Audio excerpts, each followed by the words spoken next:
Hey fam, I want you to like, share, and subscribe to our YouTube channel, youtube.com/Roland S. Martin. And don't forget to turn on your notifications. So here's the deal. We create this Trump Lives Matter stinger. It's something that I have used since Donald Trump won November 2016, because Donald Trump has lied consistently. He's given maybe in his 2.5 years. I'm talking about more than 8,000 lies, mischaracterizations, whatever you want to call it. And so that's why we created this.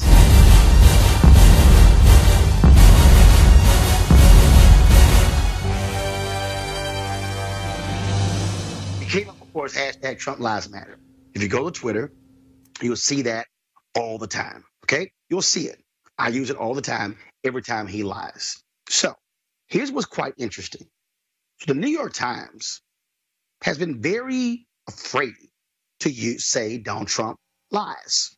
They come up with falsehoods, mischaracterizations, all of these other phrases to explain this. But check this out. They had a story the other day about the controversy, if you will, no big deal, of Senator Kamala Harris on the Breakfast Club talking about how she was smoking weed in college in '86, listening to Tupac and Snoop, even though they didn't come on the scene until 5 to 7 years later.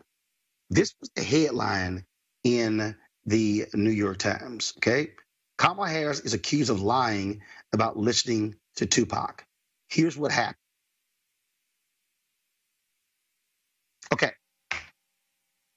This, Teresa, is a newspaper that will not say Trump lies, but clearly has no problem putting in the headline, Kamala Harris accused of lying.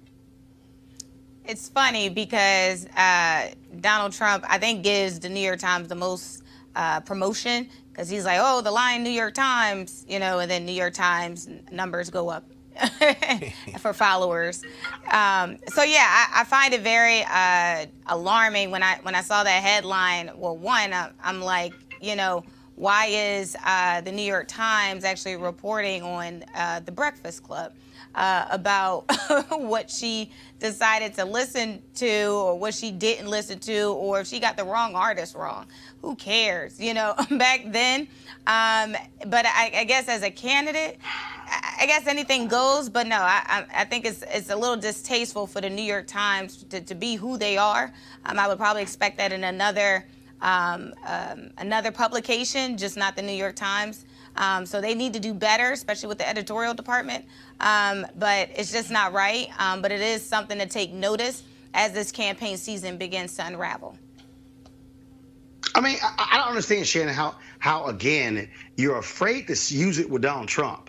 Like somehow, oh my goodness, we can't call the president of the United States lying, but we'll use it in reference to a United States senator.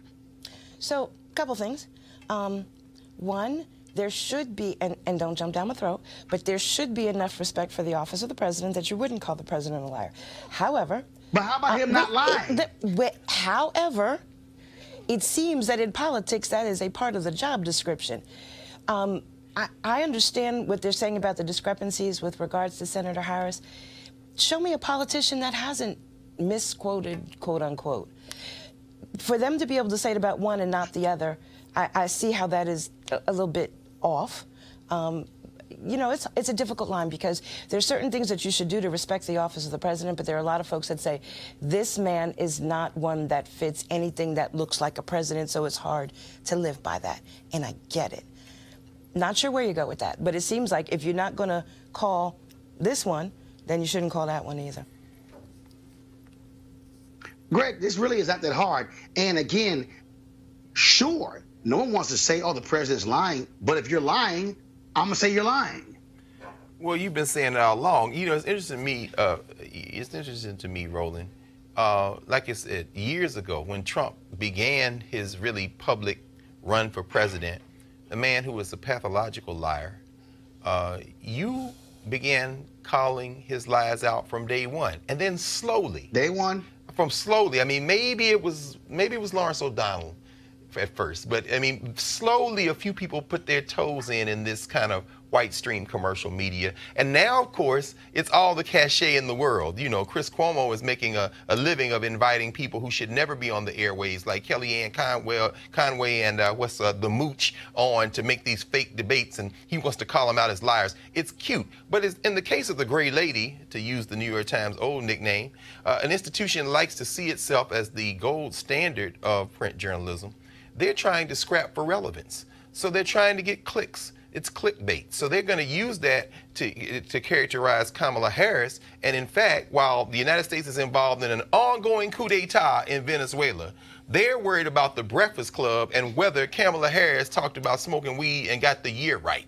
This is even bigger than whether they'll call her a liar and not call Trump a liar. It's about the decline of American journalism. And the fact that we're now looking at a journalism profile where sometimes it's hard to distinguish between the tabloids and the papers that claim to be upholding standards of journalism. And it's really just revealing the fact that they are not, in fact, the standard. All right, folks, back to our Roland Martin Unfiltered video in just one moment. Calling all HBCU alumni, students, as well as leaders. Ford is looking to improve mobility in HBCU communities, and they are offering up a $25,000 mobility challenge grant. Now, here's the winning program will receive a grant of up to $25,000 to implement their proposal. The deadline to apply, folks, is March 31st, 2019. We want you to go to FGB.Life, FGB.Life for more information and to apply. Don't forget, the deadline is March 31st, 2019, and Ford goes further in our community, and we certainly thank Ford Cares for being a partner here at Roland Martin Unfiltered and for them supporting HBCUs. Now back to your Roland Martin Unfiltered video.